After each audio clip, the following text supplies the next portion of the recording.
Hello everyone, অসীমার কিচেনে আপনাদের সকলকেই স্বাগত।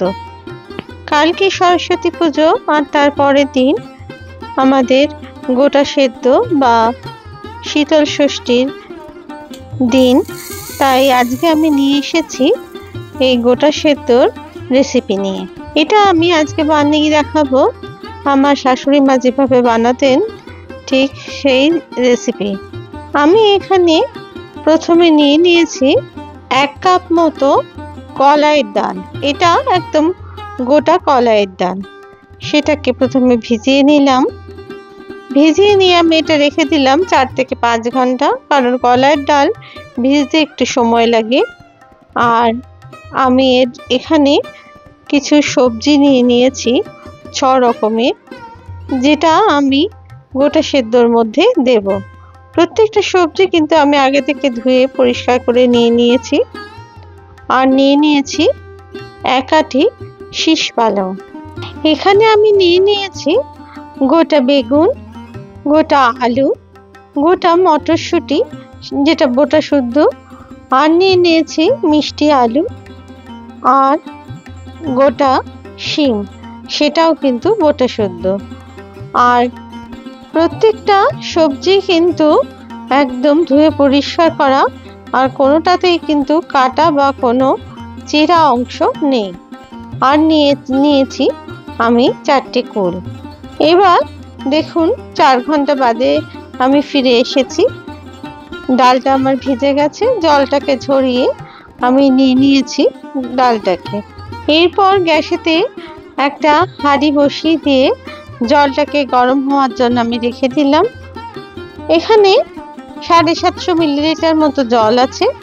জলটা যখন গরম হয়ে গেল, সেই সময় আমি দিয়ে দিলাম কলাইয়ের ডালের অংশটাকে।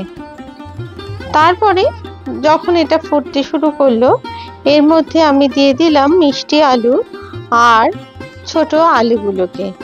এখানে আমি ছোট নতুন আলু কিন্তু ব্যবহার করেছি। এবার গ্যাসটাকে বাড়িয়ে দিয়ে আমি এটাকে ফুটতে দিলাম মিনিট 10-এর জন্য। মিনিট 10 পরে যখন খানিকটা সেদ্ধ হয়ে এলো সবজিটা, তখন আমি এর মধ্যে শিম, বেগুন আর মটরশুঁটিগুলো দিয়ে দিলাম। দিয়ে আবার কিন্তু ঢাকনাটা দিয়ে দিলাম আরও মিনিট 5 থেকে 7-এর জন্য। মিনিট 5 থেকে 7 মিনিট বাদে আমি আবার ঢাকনা খুলে এর মধ্যে এবার দিয়ে দিলাম শীষ পালংটাকে। তারপরে এর মধ্যে দিয়ে দিলাম 1 চামচ মতো নুন। নুনটা আপনারা আপনাদের স্বাদ অনুযায়ী অবশ্যই দেবেন। তারপরে আবার ঢাকনাটা দিয়ে দিলাম মিনিট 10-এর জন্য। 10 মিনিট বাদে আমি ফিরে এলাম। দেখুন এটা কিন্তু অনেকটাই সেদ্ধ হয়ে এসেছে।